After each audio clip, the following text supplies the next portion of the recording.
early tonight's game to know that your guys are where you want them to be mentally?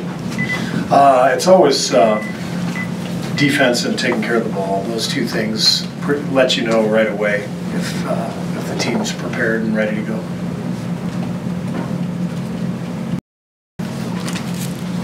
There's been a lot of discussion about how much Steph's getting the ball and how that's all divided up. I was wondering how much of that happens according to your input versus what just happens out of there that's not in your control.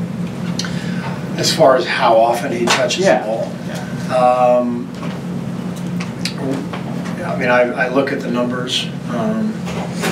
We obviously play a little differently than most teams. We've been last in the NBA in pick and roll plays 3 years in a row. We do a lot of stuff off the ball. So obviously with KD's arrival, the dynamics changed a little bit. So Steph has the ball a little less this year, so does KD. So sometimes I'll just, if I think Steph needs the ball more, I'll call more plays for him. But for the most part, it just kind of happens organically. These guys all move the ball well, and they cut and they pass, and that's how they play. So it's not something that I monitor every single day. A little bit, and the other night, obviously with Clay out, you did some different things. Now with Clay back, you going to go back to where you were before the last game, or do you still want to try to tinker a little bit? We're still tinkering, and we'll probably try some different things, and we'll see where that takes us. Sometimes the game dictates who you put in based on foul trouble, but we would like to look at some different rotations. In London today, earlier, and Adam Silver over there said, we have to do something about speeding up the end of the game. I don't know if you heard about this. And I'm not sure what they have, reducing timeouts, or what do you think in all these changes? I mean, you have to accept them, but are they good or bad or what? I agree with them. I think speeding up the game, not just the last two, but the entire 48, is a good idea. I think replay has been overdone. I think we've experimented with replay. I appreciate what the league has done, trying to get calls right. There's always unintended consequences from replay. I think as a league we should continue to look at replay, and in my opinion there are certain things that we should not review that are just taking up too much time. For example, the clear path stuff.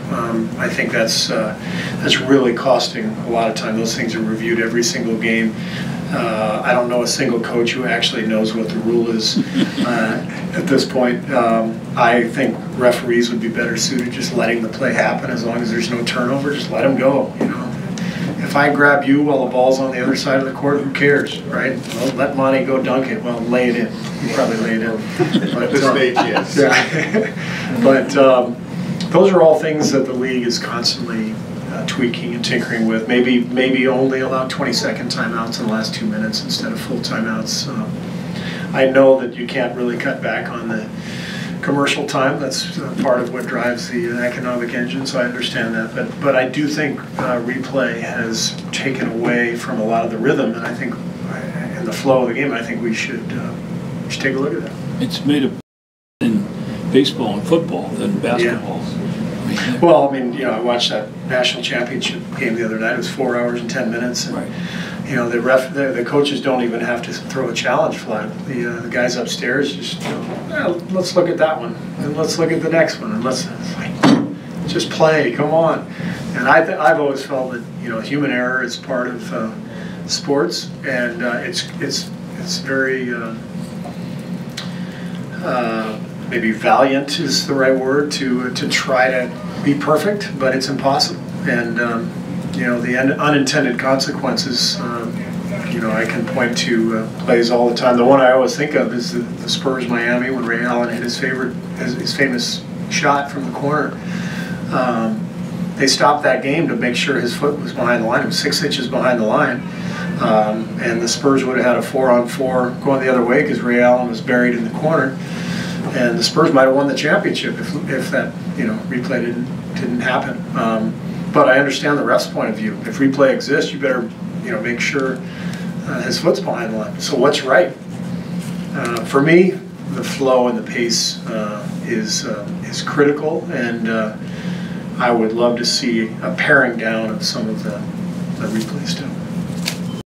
No. I think you say. You're saying you love the refs and you want them to have more power. Yes. Anytime you mention Kiki's the my school best. dunking, Adam's great. Yeah, I think I'm good. There's a note here, you just got fined $5. I was changing the subject yesterday in middle practice. Wow, the word travels quickly. Yoga was good.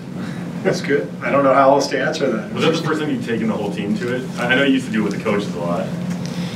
Yeah, it's the first time we've taken the team to a studio. We've had sessions at the facility before, not involving every. We've had some optional yoga sessions at our facility. This was the first time we took everybody and made it mandatory. It was good. Sometimes it takes longer than 30 seconds, and if you're going to take the 30, if you're trying to get it right, is there a stopwatch? I don't know. My preference would be limiting what's reviewable and what's not. I think, end of game, end of quarter shots are automatic. I mean, it doesn't waste anybody's time, and you just look at it and you determine whether it's good or not. But there's a lot of other stuff that slows the game down. Even mid-game stuff, as I mentioned, like the clear path stuff. There's some things that I think we could just eliminate, and I understand there's some things that are crucial that we've got to keep. And so what I'm advocating is let's just take a comprehensive look at replay, and is more better? Is more actually better? In my opinion, it's not, but that's just me.